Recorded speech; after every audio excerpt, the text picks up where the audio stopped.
tardes. Muchas gracias por la invitación. Espero en estos minutos que tengo para compartir con ustedes poder llenar algunas de sus expectativas.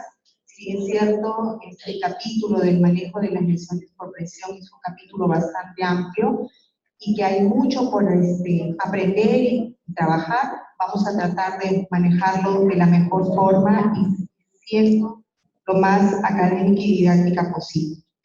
Nosotros sabemos que el manejo de las heridas se viene tratando desde hace muchos años atrás, ¿no? Desde la época, desde antes de Cristo, ¿no? No se tienen conceptos, hay información, ¿no? Donde ya desde la época antigua se veían haciendo manejos de cuidado de heridas. A través del tiempo, a medida que van avanzando las generaciones y los siglos, vamos viendo la evolución en el manejo y cuidado de estas heridas.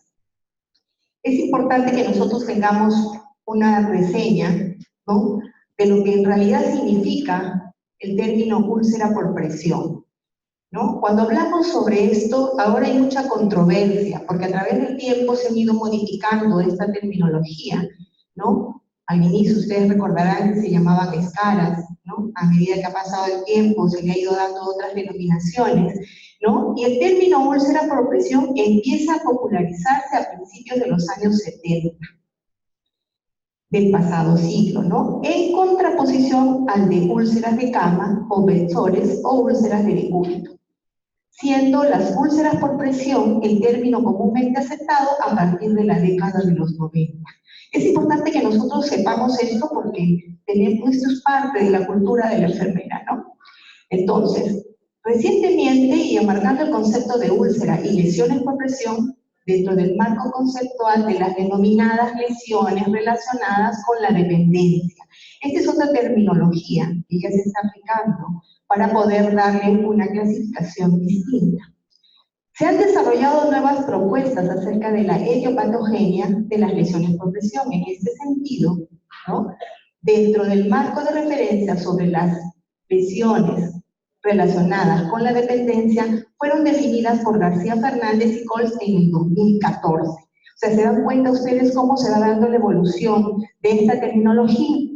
Entonces, se ha empezado a asumir el término lesión frente al de úlcera, ya que existen lesiones por presión en las que la piel, estando dañada, sigue intacta, lo que sería poco compatible con el concepto de úlcera, ¿no es cierto? Entonces, es importante saber de por qué viene el nombre, ¿no?, en la actualidad. Ya a partir del 2016 se adopta el término lesiones por presión o pressure injuries por parte del Consejo Nacional Norteamericano de Úlceras por Presión. Esto, me imagino que a través del tiempo va a ir evolucionando también y nos va a dar a nosotros, ¿no?, otro concepto y otra terminología con la que podamos trabajar. Entonces, es importante, antes de hablar de manejar una herida, antes de decir cómo la vamos a curar, qué tecnología vamos a aplicar, tener un concepto muy importante es el manejo psicológico en pacientes portadores de lesiones por presión o pacientes portadores de una herida. Esta es una parte que nosotros nunca debemos dejar de tener en consideración, y yo creo que cuando lo hemos tenido en nuestra etapa formativa como enfermeras, ha sido lo que siempre nos han tenido como un caballito de batalla, ¿no? Me acuerdo mucho en la universidad cuando yo iba y todo el tiempo mi profesora me decía que la preparación psicológica, en todos los capítulos de trabajo que nosotros teníamos, pues es verdad. Con el tiempo y el trabajo cotidiano me voy dando cuenta yo también a través de esto que para la enfermera el rol más importante que nosotros debemos de tener y en el cual debemos de sensibilizarnos es en la relación al manejo psicológico de nuestros pacientes en términos generales, en la especialidad en la que desarrollemos, y específicamente hoy vamos a hablar sobre las lesiones de presión. ¿Cuáles son los aspectos que se tienen que tratar generalmente con este tipo de pacientes, ¿no? Por lo general, el paciente portador de una lesión por presión generalmente es un adulto mayor, pero tenemos que tener en consideración que hay personas jóvenes, incluso niños, que por las condiciones clínicas que atraviesan o la cronicidad de su enfermedad van a tener estas consecuencias, ¿no? No olvidemos que las lesiones de presión no solo se asocian, ojo, a lo que es la lesión que se presenta a nivel de un trocánter o una escara, una rodilla, un maleolo, ¿no? También hay lesiones por presión que son causadas, ¿no?, por dispositivos colocados, llámese en sondas nasogástricas, llámese en sondas Foley, llámese catéteres incluso, ¿no? Hay lesiones de presión que se producen, ¿no?, por todo ese tipo de dispositivos y que tienen una clasificación distinta y que es importante que nosotros también las tengamos en consideración. Entonces, ¿qué sucede cuando nosotros no manejamos bien este aspecto psicológico del paciente? Para ello, nosotros tenemos que tener en consideración que debe ser un abordaje multidisciplinario.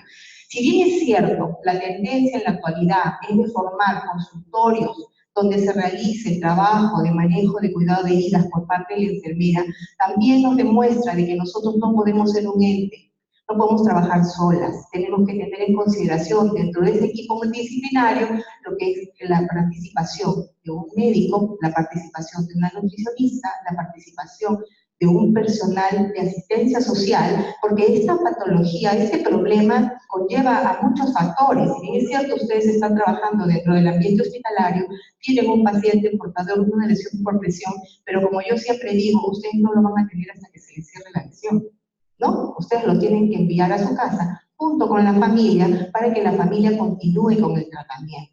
Entonces, la enfermera especialista tiene que estar capacitada para manejar todos esos aspectos y poder conseguir manejar en este tipo de pacientes, ¿no?, una de las características, una de las características más frecuentes que ellos presentan, que son angustia, rabia, miedo y ansiedad frente a la enfermedad y a lo que les toca venir, ¿no? Pacientes que de repente no tienen familia, ¿no?, madres que no tienen hijos, personas jóvenes que de repente están abandonadas. Ustedes encuentran con muchas realidades al momento de trabajar.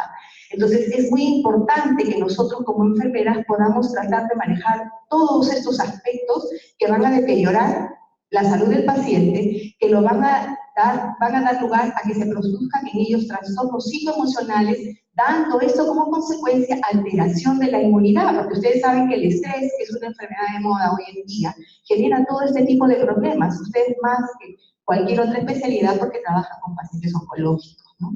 Y de hecho, todo el tipo de situaciones difíciles que ellos tienen van a dar lugar a que se produzcan lesiones de evolución tórpida que van a traer como consecuencia la presencia de las lesiones por presión, y esto va a ser un círculo vicioso constante.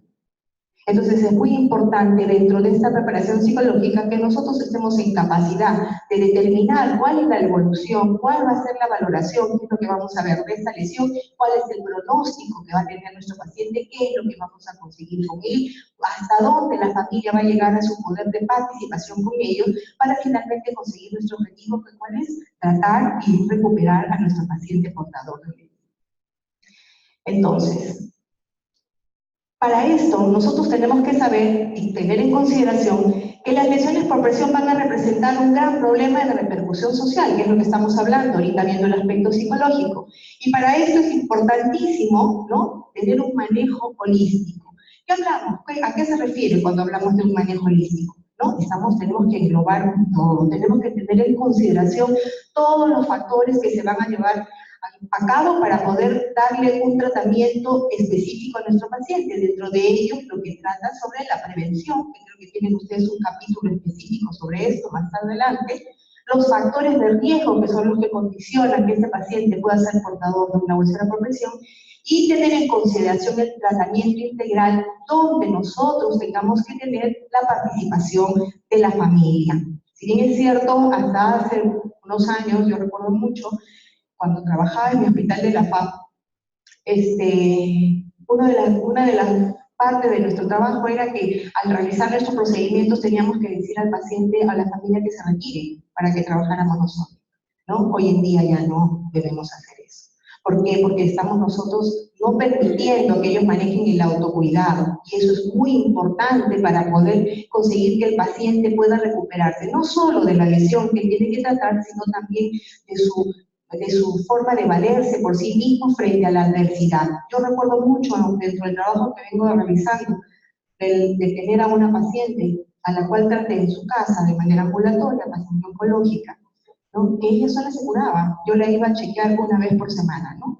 Claro, en este caso ella no tenía una lesión por presión, era una lesión mucho más compleja de tratar, pero sin embargo, el hecho de conseguir que ella tenga una buena participación logró que su calidad de vida o el manejo, ¿no?, de todo su tiempo de enfermedad, de evolución de enfermedad, que fueron 2 años después de, antes que ella falleciera, pudo conseguir mantenerse en casa y poder tratar su lesión con la compañía y el apoyo de toda su familia, ¿no? Entonces, eso es lo que nosotros tenemos que ver, y por eso consideramos que es importante que nosotros tengamos en consideración todos estos aspectos de nuestro trabajo de todos los días.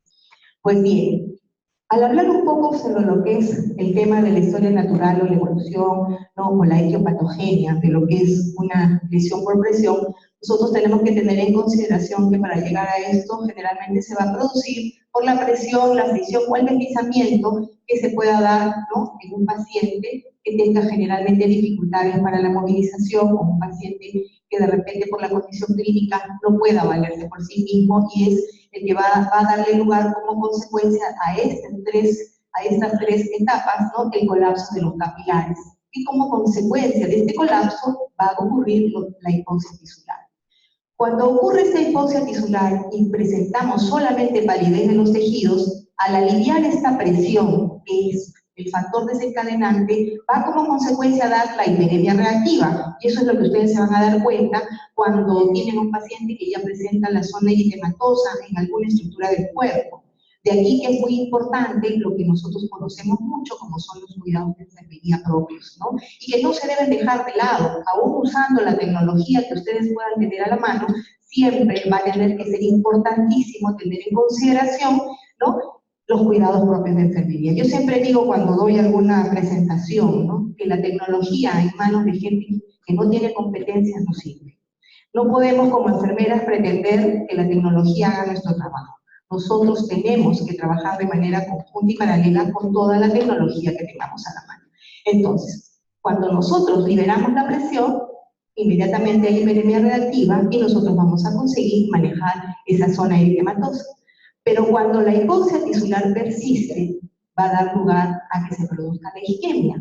Al producirse esta isquemia, va a tener como consecuencia la acumulación de metabolitos tóxicos, más la hipoxia, vamos a tener como consecuencia este tipo de problemas, que ya no deben de darse, ¿no? Muchas veces, generalmente el paciente que no es bien cuidado en casa, que no tiene quien lo apoye, llega a las instituciones hospitalarias con lesiones de ese tipo, ¿no? O se da a veces el caso de que en los lugares como estos, sumamente especializados, donde realizan tratamientos con mucha tecnología, donde consiguieron que el paciente se recuperara y se rehabilitara de manera adecuada, es llevado de alta a casa para continuar tratamiento. ¿Qué sucede con este paciente? Como la familia no tiene los recursos ni la disponibilidad de la tecnología que ustedes usan, ni los conocimientos para poder usarla, el paciente recidiva al hospital, incrementándose la estancia intrahospitalaria, ¿no?, produciéndose el incremento de camas, ¿no?, y de costos para la institución y para la misma familia. Entonces, ustedes se dan cuenta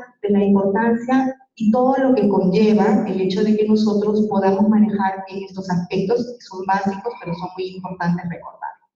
Entonces, es importante también saber definir, porque las definiciones de herida son muchísimas, ¿no?, pero generalmente la damos como pérdida de la integridad de la piel por algún estímulo lesivo. Estas pueden ser ocasionadas por un componente físico, químico o biológico específicamente, lo que va a dar lugar a que se produzca una lesión por presión, ¿no? Como estábamos hablando hace un momento, la lesión por presión no es solamente la que está relacionada al paciente que está postrado en la cama, sino también aquellas que se producen por dispositivos que estos puedan tener colocados, ¿no? Llámese tubos endotraqueales, llámese sondas nasogástricas, ¿no? Llámese también incluso, ¿por qué no decirlo?, sondas de gastrostomía, porque en una colocación inadecuada va a comenzar a que estos pacientes empiecen a presentar, ¿no?, primero que nada abrasiones o desfacelamientos de piel o erizonas eritematosas que posteriormente pueden llevar a producir una lesión por presión. Pues bien, la clínica de este tipo de patología, ¿no? Generalmente en este tipo de lesiones o este tipo de manejo de heridas, la clínica que se da son cambios inusuales en el color o la textura de la piel, eso es lo que nosotros evidenciamos, generalmente con coloraciones rosadas, que es lo que comienza y posteriormente va tomando otro tipo de características de coloración y que generalmente va a depender del cuadro de fondo del paciente. No todos los casos son iguales, ¿no? Hinchazón de la zona, presencia de secreción y drenaje, una región de la piel que se siente más fría o cálida al tacto que otras, ¿no? Son signos que se tienen que ir evaluando, zonas sensibles o no, zonas donde hay piel demasiado delgada, y la presencia de fiebre o calor local en caso de infección sistémica. ¿Por qué es importante que nosotros sepamos cuál es la clínica de la evolución de estas lesiones por presión? Porque de acuerdo a eso nosotros vamos a poder tener en consideración cuál es el manejo y el tratamiento que le vamos a dar a este tipo de pacientes y la decisión que nosotros vamos a tomar en consideración para ver qué tecnología utilizar. Dentro de los factores de riesgo, como ustedes conocen, el principal, la inmovilidad, luego la pérdida de percepción sensorial, el paciente que tiene problemas, ¿no?, del sensorio, la movilidad y todo eso, la nutrición e hidratación deficientes. No olvidemos que muchas veces, que generalmente al paciente que se encuentra hospitalizado en un ambiente hospitalario por un lapso de 5 días ya tiene problemas de desnutrición, a pesar de que nosotros le estamos dando el requerimiento calórico proteico que se establece, ya se considera según un estudio clínico que ya estos pacientes tienen riesgo a presentar problemas nutricionales. Y posteriormente a eso, como ustedes ven, enfermedades que afecten el flujo sanguíneo, que son las que tienen en consideración la movilización o el transporte del oxígeno, que como ustedes saben juega un factor muy importante para la regeneración de los tejidos y para la formación de tejidos nuevos, que es lo que nosotros tenemos que perseguir. Pues bien, como ustedes conocen, estos son un capítulo que ya está viendo, siempre ha sido visto, y hay clasificaciones de cuáles son los estadiajes del manejo de las lesiones por presión, ¿no? Si bien es cierto, nosotros lo conocíamos como estadio, según ya las nuevas organizaciones internacionales también le dan otra clasificación y las llaman estadio 1 o clase 1, estadio 2 o clase 2. Estadio 3 o clase 3, estadio 4 o clase 4, es un término de nomenclatura, pero finalmente el principio viene siendo el mismo. Y como ustedes conocen, ¿no?, en el estadio 1 siempre vamos a encontrar la piel intacta, presencia de eritema, y generalmente son lesiones que nos van a anunciar, ¿no?, la presencia de un riesgo a presentar una lesión por presión, ¿no? Generalmente hay zona eritematosa, y cuando hablábamos hace un momento, la liberación de la presión en estas estructuras va a condicionar de que pueda manejarse muy favorablemente este tipo de situación o estadiaje. Sin embargo, aquí ustedes ya van a poder ver que aquí no hay ninguna solución de continuidad. En este tipo de lesiones, generalmente lo que podemos encontrar como lesión es la primera capa de la piel, que ustedes conocen, que es la epidermis, y que se puede revascularizar inmediatamente una vez que nosotros hayamos podido hacer nuestro trabajo de prevención. En el estadio 2 o clasificación 2, ya el compromiso es un poquito más profundo. Aquí ya hay pérdida de piel, la primera capa, y hay compromiso de la dermis, ¿no? O las dos capas están lesionadas, ¿no? Y generalmente se presentan como una ampolla, un fliptema o una abrasión o un cráter muy superficial, que muchas veces, si no se maneja de manera adecuada, podemos tener como consecuencia de que esto se vaya incrementando y vaya pasando a otro estadiaje, ¿no? Que a veces ha ocurrido el caso cuando no hemos sabido utilizar alguna tecnología de manera adecuada y lo hemos colocado y simplemente esperamos que el producto haga la función que tiene que realizar, y posteriormente eso nos encontramos que en lugar de mejorar hemos incrementado nuestro problema, ¿no? Entonces, cuando ya estamos frente a una lesión de estadiaje 3 o clase 3, ya aquí el compromiso es mucho mayor. Aquí ya hay compromiso de epidermis, de dermis y de tejido celular subcutáneo, ¿no? Que puede extenderse hasta la fase, que es lo que ustedes ven aquí, y generalmente se presentan como cráteres o tunelizaciones o lesiones del tejido adyacente, o hay presencia, pues, ¿no?, de secreción, y a veces no tenemos secreción. O sea, es lo importante que nosotros tenemos que valorar cuándo necesitamos darle humedad a una herida, cuándo necesitamos quitársela. Eso, y con qué lo vamos a conseguir, que eso se trata de lo que vamos a hablar ahora, ¿no? Cuando ya trabajamos, estamos frente a lesiones de estadiaje 4, estas son las más complejas, ¿no? Aquí ya hay pérdida de piel total, con necrosis tisular, daño de músculo, muchas veces con compromiso de estructuras óseas, ¿no?, de tendones, generalmente con tunelizaciones, y, por qué no decirlo, pacientes que por un mal manejo o un manejo no adecuado, o un control de la infección, ¿no?, localizada y sistémica, pacientes que pueden hacer un tema de osteomielitis que va a dar lugar a que ya no podamos recuperar con mucha más facilidad y hacer que nuestro tratamiento sea mucho más complejo. Sin olvidar de que hay otros aspectos que vamos a tener que valorar para poder manejar ese tipo de lesión.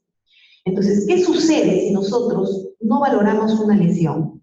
¿Qué pasa cuando la enfermera no valora una lesión? El abordaje terapéutico va a ser inadecuado. ¿Por qué? Porque nosotros no vamos a poder, si no valoramos una herida de manera correcta, poder decidir qué tecnología y qué procedimiento vamos a utilizar. El mal uso de las tecnologías, que es lo que estoy diciendo, ¿no? El perjuicio al paciente, porque el paciente pues va a estar, ya no va a tener confianza en nosotros, va a pensar que nuestro trabajo no es el correcto, que probablemente no tenemos las capacidades suficientes para poder tratarlo, y obviamente como consecuencia de esto que conlleva la demora en la evolución del tratamiento, ¿no? Son muchos los factores que se tienen que tener en consideración a esto, ¿no? Y generalmente para ello nosotros debemos de tomar esto al paciente como un todo, ¿no? Conocer, identificar y clasificar las heridas de acuerdo a su etiopatogenia y diferencias clínicas. Si bien es cierto, nosotros antiguamente cuando trabajamos, yo me acuerdo mucho cuando estaba en la universidad, en ningún momento me enseñaron a mí esta parte, ¿no? Yo solamente sabía que tenía que ir a curar a mis pacientes cuando trabajaba en mi zona urbano marginal, ¿no? Ir con mi maletita, hacer mis visitas domiciliarias y a trabajar y hacer mi curación de heridas. Y recuerdo mucho, lo poco que me enseñaron a mí fue que yo tenía que hacer sangrar mucho una herida para poder hacer que los tejidos, ¿no?, empezaran a llenarse nuevamente, y echaba azúcar porque no tenía otra cosa más con la que se tenía que trabajar. Obviamente había recuperación, pero en ese momento pues no se tenía en consideración todos los aspectos que se tienen que tener en consideración ahora, como son el aspecto nutricional, el aspecto metabólico, el aspecto psicosocial, la enfermedad, ¿no?, de fondo y la circulación venosa periférica. Todos estos aspectos son importantísimos para poder tener y valorarlos, ¿no?, para poder tener realmente una evolución satisfactoria de nuestro paciente.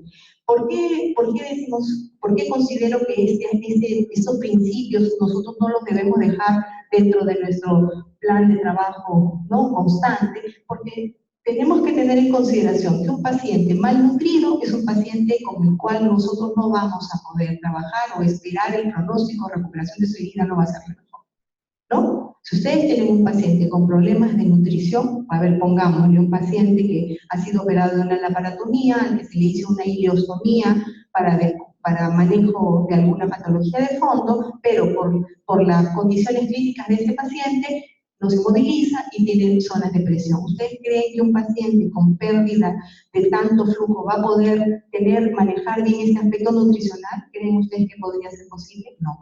¿Qué va a tener como consecuencia eso? De que este estado nutricional retrase nuestro proceso de cicatrización, en este caso específico de la lesión de presión, pero si hubiera una lesión quirúrgica, obviamente también se va a retrasar. ¿Por qué? Porque aquí en este aspecto pues hay muchos factores que tienen que tener en consideración, ¿no?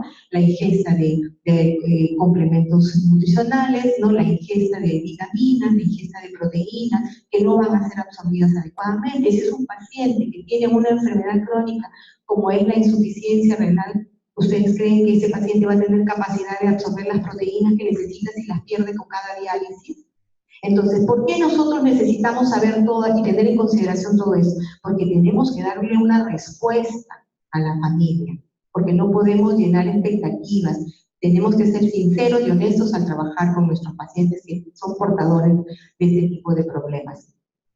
Al mismo tiempo, un paciente que está presentando, ¿no?, un tema metabólico de fondo, obviamente este paciente no va a poder, pues tiene hemoglobina completamente baja, paciente que no tiene buena circulación. ¿Ustedes creen que esos tejidos van a poder recuperarse? No, porque no hay oxígeno adecuado. Un paciente que tiene ventilación con ayuda no va a tener la misma evolución que una persona que está con todo su sistema en mejores condiciones. Esto teniendo en consideración que hay pacientes que por cuestiones fortuitas quedan con problemas tipo cuadriplegia, paraplegia, pero que clínicamente están bien, ¿no? Entonces ese tipo de pacientes sí van a tener nosotros con ellos una evolución mucho más favorable que aquellos que, por ejemplo, puedan tener un problema psicológico, un paciente con una psicosis, un paciente con una esquizofrenia, no van a ser pacientes colaboradores, no van a ser pacientes que nos puedan ayudar. Entonces, es por eso que nosotros tenemos que tener en consideración todos estos factores que son muy importantes para poder decidir y ver cómo es que vamos a hacer nuestro manejo. Si bien es cierto, y es muy conocido, existen muchas escalas de valoración para riesgo de desarrollar lesiones por presión que son validadas, ¿no? La más conocida, la Norton, que es validada en 1962, miren ustedes qué antigua es, y la de Braden, que se promulga en Estados Unidos en 1985, ¿no? La de Waterloo, la de Miller y Jackson, estas ya realmente han quedado de lado, pero las más importantes son las Norton y las de Braden, ¿no? Sin embargo, estas tienen algunas características específicas que se tienen que tener en consideración para que nosotros podamos trabajar, ¿no? Y entonces, ¿cuál es la que realmente puede reunir? Al hacerse las modificaciones de este tipo de escalas de valoración, ¿no? La de Norton hablaba solamente sobre lo que era el estado físico, el estado mental, la actividad, la movilidad y el control de esfínteres, pero no tenía nada asociado con relación al manejo de la humedad, al manejo nutricional y al riesgo, los factores de riesgo que puedan producir las lesiones cutáneas.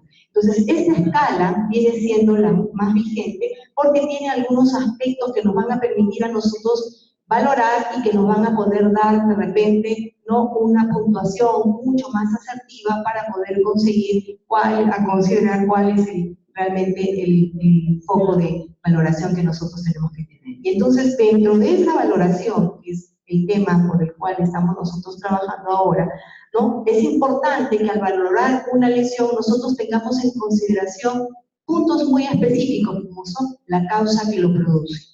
¿Qué cosa es lo que da lugar a que se produzca esta lesión? ¿No? Porque no va a aparecer de la nada. O sea, tiene que haber un factor predisponente. Hemos hablado al comienzo de que generalmente se da por la presión, por la cizalla, por el desgaste mecánico. Entonces tenemos que tener, ¿no?, en consideración y tener bien clara cuál es la causa que produce esta lesión para poder eliminarla dentro de nuestro plan de trabajo. Al mismo tiempo, cuál es el color que se presenta dentro de la lesión que nosotros tenemos a tratar, ¿no?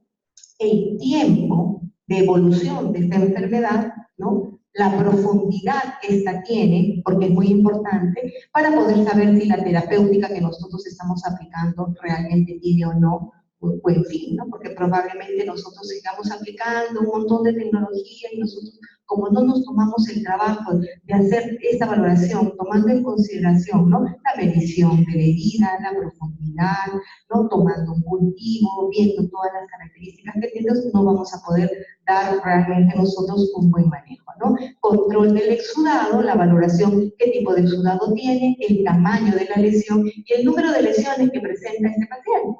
Porque puede ser que tenga solamente una, pero puede que también tenga otras o tenga zonas que estén en alto riesgo de presentar este tipo de lesión. ¿Para qué? Para nosotros trabajar en lo que es la parte preventivo-promocional.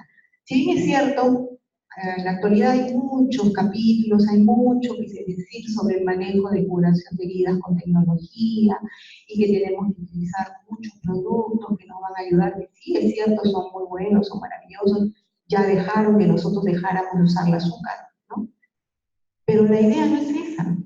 La idea no es que el paciente tenga que comprar miles de productos para curar o que nosotros tengamos que utilizar un sistema de presión negativa para curar una cara. La idea es que no exista. Entonces, ¿enfermería en qué tiene que trabajar? ¿En manejar mucha tecnología? No, en la prevención. Realmente este tipo de actividades académicas tienen que ir dirigidas a eso, a trabajar en la prevención, a sensibilizarnos como enfermeras y ver realmente cuál es nuestro trabajo.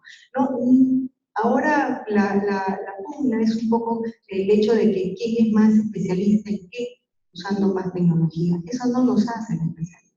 La especialidad la tenemos que tener nosotros porque podemos, frente a cualquier situación, utilizar el criterio profesional que tenemos para conseguir nuestro fin, que cuál es curar a nuestro paciente, ¿no? Entonces, esto es un punto muy importante y dentro de esta valoración nosotros vamos a tener en consideración los aspectos que estábamos mencionando y entre ellos es pues, el color de la lesión, si es una lesión roja, que siempre tiene signos de granulación evidentes, y si tenemos una lesión de esta característica, vamos a saber qué tecnología vamos a poder usar. Y si no tenemos tecnología a la mano, de repente ver cuál es la evolución de nuestro paciente, porque probablemente sea un paciente que no se encuentre en un centro tan especializado como el que ustedes tienen y no tenga los recursos para poder ponerse un hidrocoloide, ¿no? ¿Qué puede hacer la enfermera para poder ayudar a cuidar esta lesión que ya está en una fase de cicatrización, como ustedes ven? Nosotros tenemos que darnos cuenta de poder determinar y decir en qué etapa, en qué estadio está. Ver si la herida presenta una coloración negruzca, como la que ustedes ven aquí, verdosa, que se van a dar cuenta en los apósitos al momento de limpiarla, una coloración rosa, ¿no? Que es diferente a la roja, ojo. Porque la roja generalmente, a veces cuando retiramos los apósitos, vamos a encontrar apósitos con secreción serohemática o hemática, ¿no?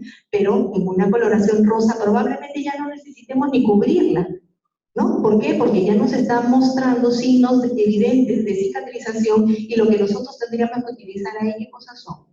Materiales o productos o medicamentos que nos ayuden a fortalecer epitelios para conseguir terminar el proceso de cicatrización. Hay ocasiones en que nosotros tenemos lesiones como este tipo que generalmente son producto de la hipergranulación de los tejidos, o sea, hemos utilizado mucha tecnología y ya logramos llenar los espacios muertos, logramos manejar las utilizaciones y los pliegues que se producen dentro de la herida, y tenemos esto, ¿no? Una excesiva presencia de tejido por encima de la piel. ¿Qué hacemos? Seguimos poniendo un producto que va a llamar, como le llamamos, ¿cómo les puedo decir así un poco a la criolla? A llamar carne, un producto que ayuda a fomentar la granulación. Vamos a poner eso si sabemos que está dando como reacción en el paciente el exceso de tejido. No, no es cierto. Entonces nosotros tenemos que saber valorar estos aspectos para darnos cuenta frente a qué tipo de característica y lesión estamos y qué cosa es lo que vamos a utilizar. Si nosotros tenemos una lesión como la que ustedes acá, con tejido blanquecino, blanca, ¿no? Que de repente ustedes al retirar sus apósitos están viendo que los apósitos casi no se humedecen. ¿Consideran ustedes que van a colocar ahí una fibra o una hidrofibra para tratar de retirar esto? No, porque es una lesión que va a necesitar humedad, ¿no es cierto? Y que tenemos que saber cómo le vamos a dar la humedad, ¿no? Lo que yo en este momento quiero es explicarles a ustedes de que no tenemos que parametrar nuestro tratamiento. O sea, nuestro protocolo de trabajo de herida no tiene que ser el que ustedes usen el paso 1, el paso 2, el paso 3, porque lo he podido ver en muchas colegas que cuando no tienen el producto para el paso 3 no curan. O dicen, no puedo curar porque no tengo tal cosa que tengo que ponerle de todas maneras. No. Es por eso que enfermería tiene que saber usar toda la tecnología y conocer los principios activos de cada tecnología para saber si cumplen la función de lo que ustedes van a trabajar o no. Otro tema a valorar y muy importante es la presencia del exudado, que era lo que estamos hablando, ¿no? Si este exudado es hemático, si es purulento, si es seroso. De acuerdo a esto, nosotros vamos a saber dentro de qué clasificación está nuestra lesión, ¿no? Si es una herida infectada, es una herida limpia o contaminada, si es una herida limpia, ¿no? Si es una herida que simplemente tiene contaminación, o si es una herida que tiene un alto riesgo de contaminación. Es importante que nosotros sepamos esto porque de acuerdo a eso vamos a poder usar la tecnología que podamos encontrar en el mercado en la actualidad, ¿no? Entonces son aspectos muy importantes que tenemos que tener en consideración para lo que se trata específicamente el tema de valoración.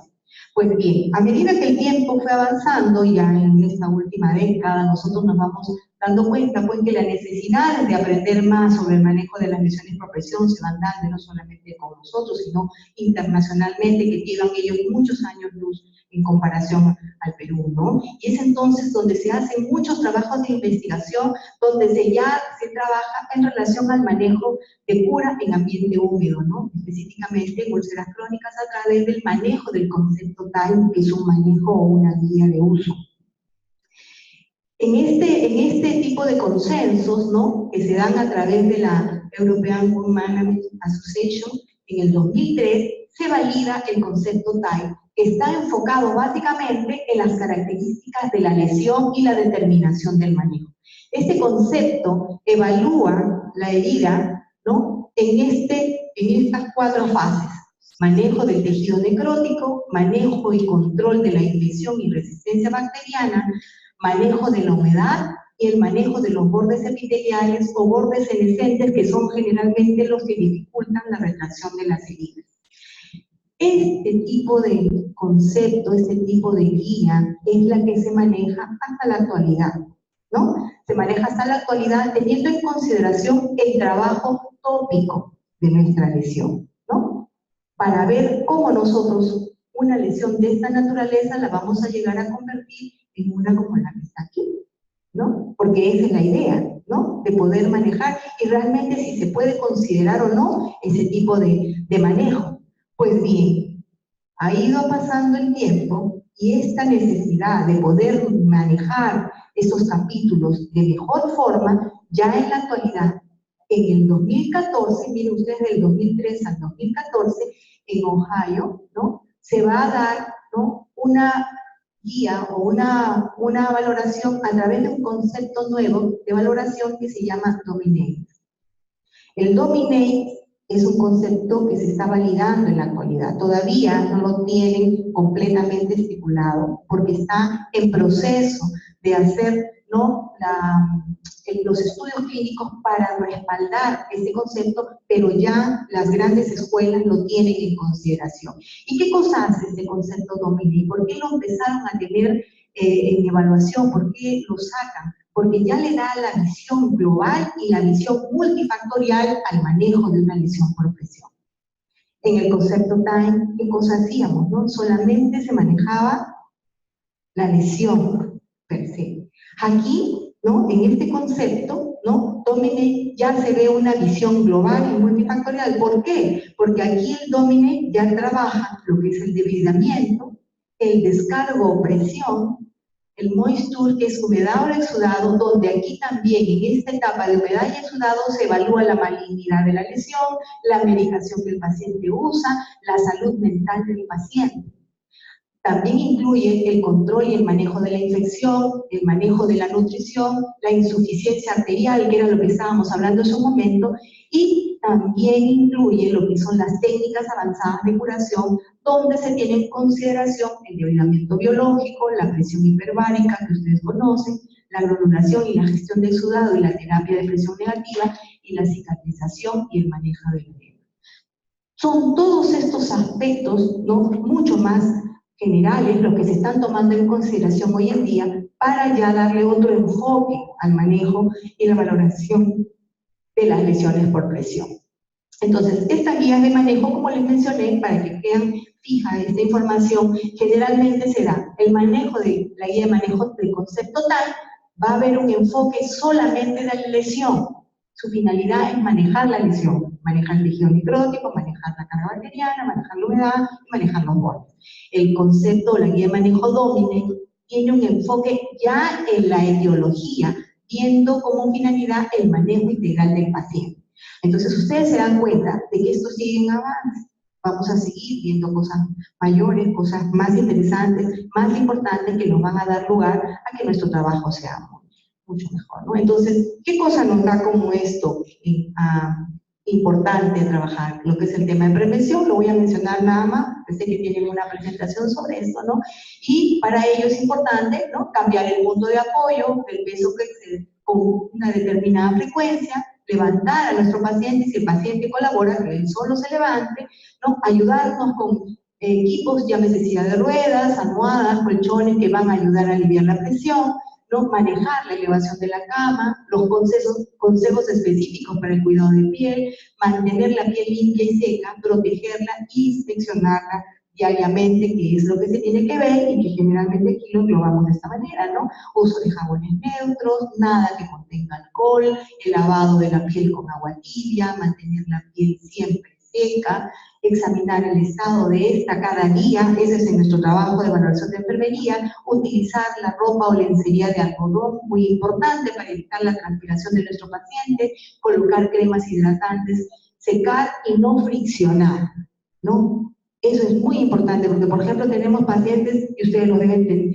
tener muy frecuentemente, pacientes que tienen lesiones de glándulas suprarrenales. Ustedes ven que la piel es una telita de cebolla. Ustedes ni los tocan, y yo me he encontrado con muchos pacientes que tienen zonas equimóticas en diferentes partes del cuerpo, que ya se las voy a mostrar ahora, donde a veces dicen, no, nosotros no le hemos hecho nada, y la familia dice, no, mira, mi mamá no tenía esto, y míralo cómo la encontré, ¿no? Obviamente ven al cuidador como el responsable de que el paciente tenga esas lesiones. Si nosotros no manejamos esta información de una manera adecuada, no le podemos dar la explicación científica que esta familia necesita tener.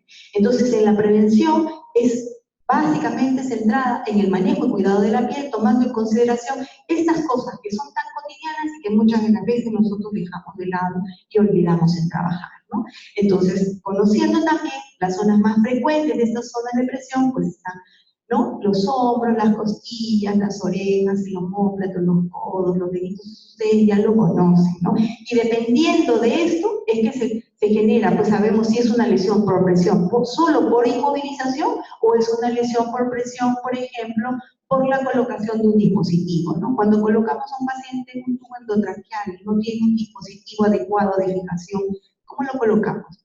¿No? Generalmente con cinta y tracción, que producimos lesiones por presión a nivel de comisuras labiales, ¿no? Y muchas veces laceraciones a nivel de labios, ¿no? Y problemas, ¿no?, en la zona dentaria. Entonces, es muy importante determinar cuál es lo que estamos hablando, qué es el factor predisponente causante de que se produzca esa lesión, ¿no? O sea, no dejar de lado ese aspecto. Pacientes que tienen un problema traumatológico, ¿no? Pacientes de traumatología que entran por un problema de una reducción de una fractura, terminan haciendo lesiones por presión porque ellos necesitan estar inmovilizados, ¿no?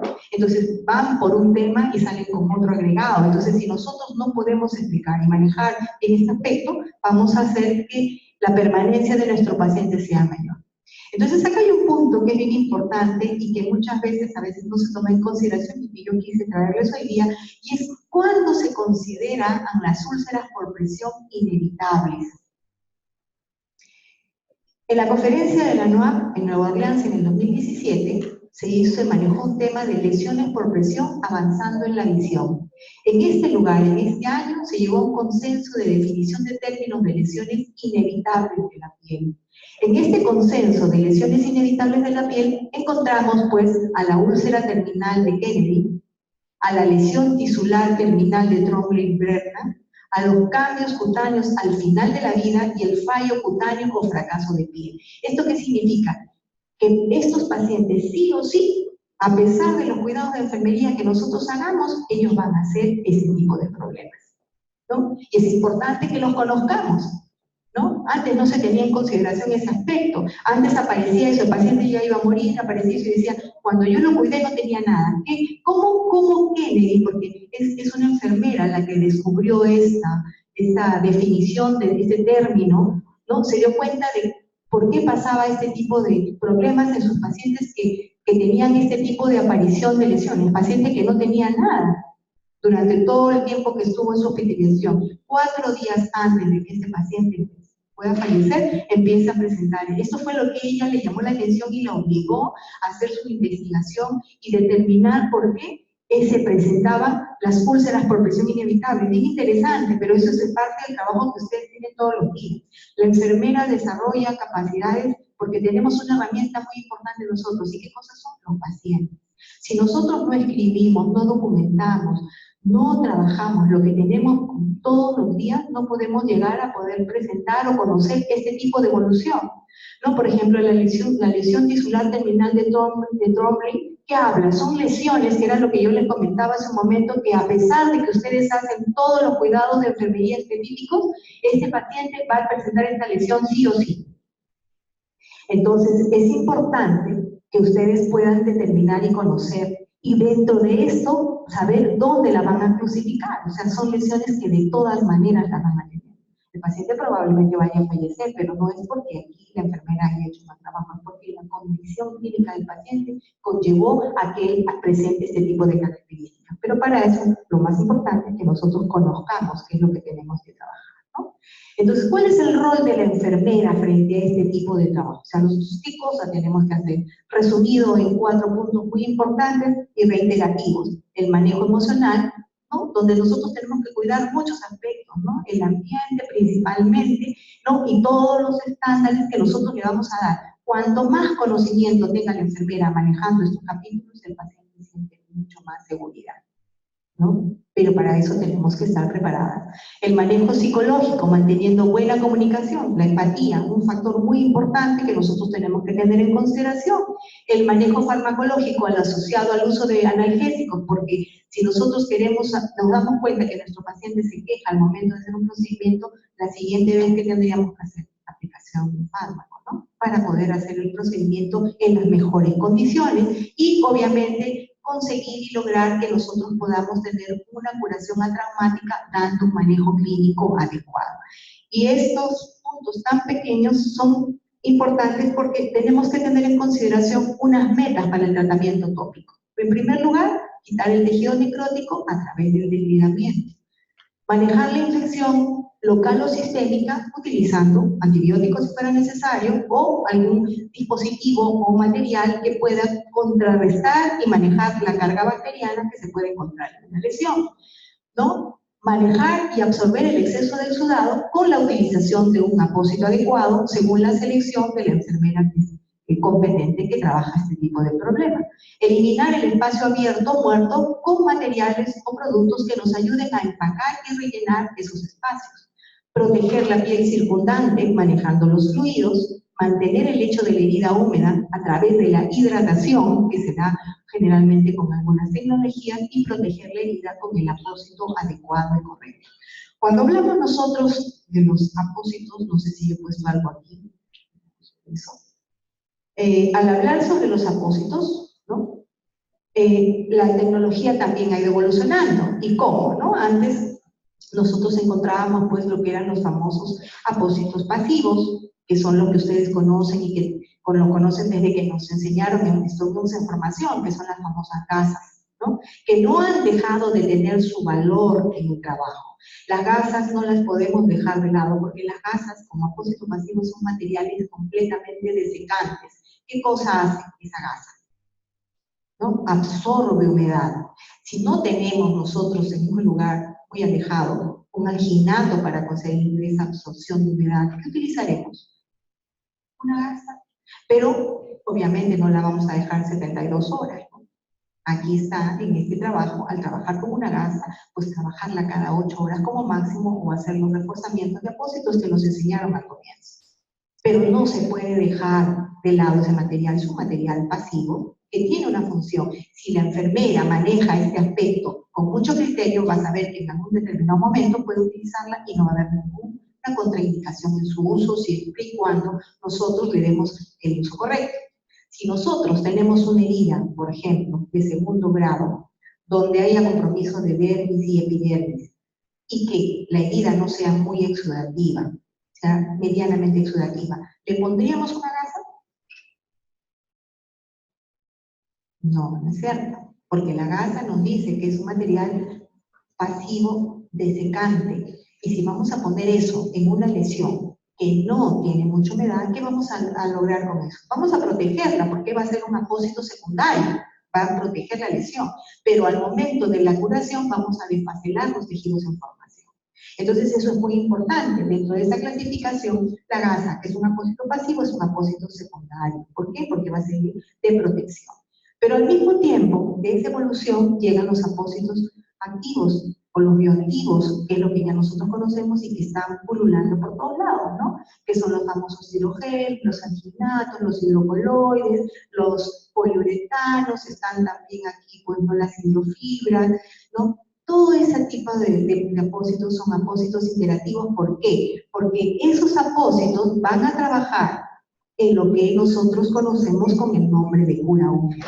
¿Por qué? Porque van a definir, ¿no? Esta cura húmeda se va a definir como la cicatrización de una lesión en condiciones determinadas de humedad y temperatura establecidas por un material que hace las veces de interfase entre la lesión y el medio ambiente exterior. Este concepto aparece a partir de la década de los 90, cuando John Winter empieza a hacer sus investigaciones y descubre que se puede manejar este tipo de tratamiento, ¿no?, con tecnología que permite la respiración de los tejidos, pero no permite el ingreso de ningún germen. Entonces, aparecen los primeros apósitos que fueron estos, ¿no? Los primeros apósitos, que fueron los hidrocoloides, ¿no?, que ustedes los conocen, los que comenzaron a hacer este trabajo. Posteriormente, a través del tiempo y en la actualidad, esta tecnología no deja de ser usada, pero ya viene modificada y mejorada con su asociación de antimicrobianos, como es la famosa plata iónica, tecnología que viene siendo utilizada en diferentes características, pero que cumple ¿qué función? La función de regeneración de tejidos, que eso lo vamos a ver ahora, y al mismo tiempo ayuda al control de la carga bacteriana. Entonces, esta cura húmeda, que es la nueva tendencia, ¿qué cosa le aporta? ¿Qué cosa le aporta al tratamiento de nuestro paciente? Es muy importante que nosotros fijemos esta información, porque nosotros no podemos colocar un apósito solamente porque me dijeron que tenía que poner un gel primero, una fibra después y cubrirlo. No, ustedes tienen que saber qué cosa hace esa tecnología en el organismo del paciente, ¿no? Entonces, ¿qué es lo que aporta esta tecnología? El aumento del aporte de oxígeno y nutrientes vía endógena a través de la angiogénesis. Esta cura húmeda tiene como principio la formación de nuevos vasos en la zona donde ya se perdió, ¿no? Ayuda a acidificar el pH de la zona, creando un ambiente bacteriostático que disminuye el riesgo de infección. O sea, en zonas donde puede haber colonización. Ustedes saben muy bien que la colonización no significa infección. Saben ustedes muy bien que puede haber zonas que tengan carga bacteriana, pero que no esté infectada, ¿no? Entonces, ¿qué cosa hace esta tecnología? ¿No? Ayuda a que cambiemos el pH para disminuir el riesgo de infección. Facilita la migración celular. ¿Por qué? Porque ya no estamos traccionando tejidos, que era lo que estábamos hablando hace un momento, ¿no? No lo rompíamos cuando estábamos nosotros manejando esto, ¿no? Ayuda al control del exudado sin lesionar la piel perilesional. ¿Por qué? Porque ya no se adhieren sobre el lecho de vida estas tecnologías. La tecnología adecuada es la que al momento de ustedes hacer su irrigación o arrastre mecánico, simplemente, ¿no?, va a arrastrar, ¿no?, de la superficie el apósito primario que ustedes hayan colocado. Mantiene la temperatura adecuada, estimulando con ello la fibrinolisis, disminuye el dolor, protege las heridas de la contaminación, fomenta la autólisis y reduce los tiempos de cicatrización, disminuyendo el número de curaciones. En conclusión, ¿qué cosa es lo que hace la cura húmeda? ¿Qué cosa es lo que hace esta cura húmeda del organismo a través de las tecnologías que nosotros conocemos y trabajamos? Son estimulantes de las funciones biológicas del cuerpo. O sea, eso hace que el organismo funcione solo. No es que nosotros estemos poniendo y que el producto sea el que... No, hace que tu organismo empiece a eliminar todo ese detritus, hace que tu organismo forme vasos nuevos, hace que tu organismo empiece a formar células nuevas, ¿no? Y va eso como consecuencia a tener un tratamiento óptimo. Entonces, lo que estábamos hablando hace un momento, ¿no? Los apósitos por su localización son primarios y secundarios. Primarios los que tienen contacto directo con la herida y secundarios los que protegen al apósito primario. Y por su modo de acción pueden ser pasivos y activos, ¿no? Los pasivos no interactúan con el lecho de herida. Tienen alta capacidad de secación y destruyen el tejido de granulación, y los activos interactúan con la herida favoreciendo la cicatrización, que eso es lo que yo les estaba mencionando. Hay muchos de estos apósitos. ¿Y cuáles son las características importantes de esta tecnología? Eso es lo que ustedes tienen que conocer. Proporcionan un ambiente húmedo, son estériles y asépticos. Cualquiera de los dos pueden ser usados dependiendo de la información que les proporcionen a ustedes y de la lesión que ustedes van a trabajar.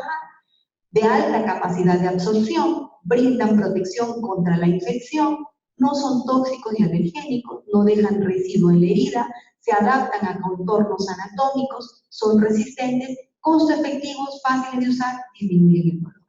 Entonces, teniendo en consideración estos aspectos, nosotros vamos a poder determinar qué tipo de tecnología vamos a usar. Aquí la enfermera, cuanto más conocimiento tenga sobre esta tecnología existente, va a poder decidir qué es lo más conveniente para el tratamiento de su paciente y cuál es la condición del paciente, si le permite a ustedes usarlo o no. Entonces tienen ustedes que tener todos los recursos en la mano. Es una responsabilidad, yo creo, de la enfermera y un derecho del paciente que nosotros conozcamos todo esto para poder darles el tratamiento adecuado. Sin ir muy lejos, cuando ustedes van al médico, ¿no? Y van al médico, ¿qué cosa es lo que le valoran al médico? Que el paciente, que el médico le dé un buen trato, que le dé una información veraz, ¿no? Y que le dé las posibilidades de uso, ¿no? ¿Qué pasa si usted va a un médico y el médico te dice, usa un medicamento X, y tú vas a la farmacia y el medicamento te cuesta 200 soles? Te cerró la opción de poder usar otra cosa, ¿no? Y te sales muy triste, muy mal, porque no tienes plata para curar. Entonces es muy importante que nosotros podamos conocer, ¿no? Y tener una variedad de dispositivos, ¿no? Ese abanico de posibilidades para poder trabajar de una manera adecuada y correcta. Entonces, este es un pequeño casito para que ustedes puedan ver, ¿no? Acá tenemos una lesión por presión. Realmente esto puede ser un trabajo bastante bonito, como le conversaba Vanessa, y se pueden hacer muchas cosas. El tiempo no nos ayuda, pero he traído esto que es muy pequeño, ¿no? Donde ustedes van a poder determinar, y aquí, por ejemplo, al hacer una valoración de esta herida, porque no la vean como una foto nada más, yo quiero que ustedes se den cuenta qué clase de lesión es. ¿Qué es lo que ustedes tienen frente a sus ojos aquí? ¿No? Es una lesión por presión, ¿no? Probablemente de estadiaje o clase 3, ¿no? Pero, ¿qué más hay alrededor de ella? ¿No? Porque ustedes van a ver ahorita que se le coloca una tecnología, pero ustedes van a decir ¿por qué? Porque es el chip que se vende. Nosotros no podemos colocar un hidrocoloide para proteger esta lesión como un apósito secundario solamente por ponerlo, ojo, porque sale carísimo. Si yo coloco un hidrocoloide en esta curación, ¿por qué lo colocaría? ¿No? Es muy importante saber eso, ¿no? Y nosotros estamos acá frente a una lesión mixta. ¿Mixta por qué? Porque tenemos una herida de tercer grado como una herida de segundo grado en la zona perilesional, ¿no? Aquí nosotros vamos a utilizar un hidrocoloide en gel con antimicrobiano para poder ayudar a manejar la carga bacteriana y ayudar a conseguir la primera fase del concepto TIME. ¿Qué cosa es? ¿No? El control del tejido necrótico y el tejido devitalizado y el manejo de la carga bacteriana. Pero mi objetivo principal también es poder manejar la piel circundante. Entonces, para eso hemos utilizado la misma tecnología de hidrocoloide, pero en apósito, ¿no? Entonces aquí se está colocando esta tecnología, esta es una gasa embebida en un hidrogel especial que tiene antimicrobiano y se coloca en la zona de empacamiento de la herida para luego, para conseguir lo que les hablaba, ¿no? Que era el manejo del tejido necrótico y de la carga bacteriana, y después de eso,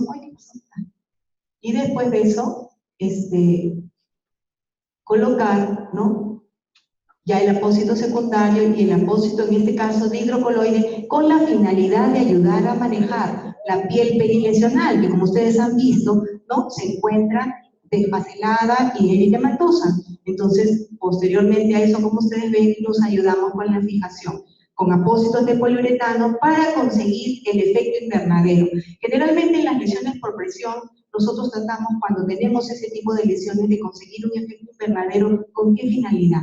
Con la finalidad de manejar la humedad para ayudar a quitar el tejido fibrinoso y hacer que el organismo se estimule, ¿no? Para poder conseguir la autólisis, ¿no? Para este tipo de manejo de tratamiento, pues es importante manejar la irrigación y manejar las soluciones adecuadas, ¿no? Cuando nosotros tengamos que trabajar con una lesión donde haya carga bacteriana y estemos utilizando una tecnología que en su composición tenga plata iónica o plata micronizada, no usaremos cloruro, ¿no? Deberíamos utilizar simplemente un agua destilada o un agua pasteurizada, porque esa se convertiría, si no, en una solución que tiene cloruro de plata. No, ojo, no le va a hacer daño al paciente, pero sí su efecto, su capacidad de trabajo se retarda, ¿no? Entonces, Si tenemos esos recursos, siempre tener en consideración eso. Si vamos a trabajar con una tecnología que no tiene en su composición, o una tecnología que no es mixta, que es una tecnología básica, bioactiva, como un hidrogel simple, un hidrocoloide común y corriente, un alginato común y corriente, podemos utilizar nuestra solución de cloruro de sodio porque esta solución ayuda a mantener la turgencia celular, ¿no? Entonces, es importante tener estos conocimientos básicos para que nosotros podamos hacer un buen trabajo y decidir de manera adecuada qué es lo que vamos a hacer. Sí. Pues bien, como bien dicen, no tenemos en nuestras manos la solución a todos los problemas, pero ante los problemas sí tenemos nuestras manos para poder trabajar. Como les decía, es un capítulo muy grande y lindo, y yo creo que va a haber oportunidad en algún momento que de repente podamos desglosar y poder hablar un poquito más sobre esto. He tratado de hacer esto lo más rápido que se pueda porque sé que hay personas que todavía van a seguir hablando y espero de alguna manera haber contribuido, ¿no?, en algo con su formación. Muchísimas gracias.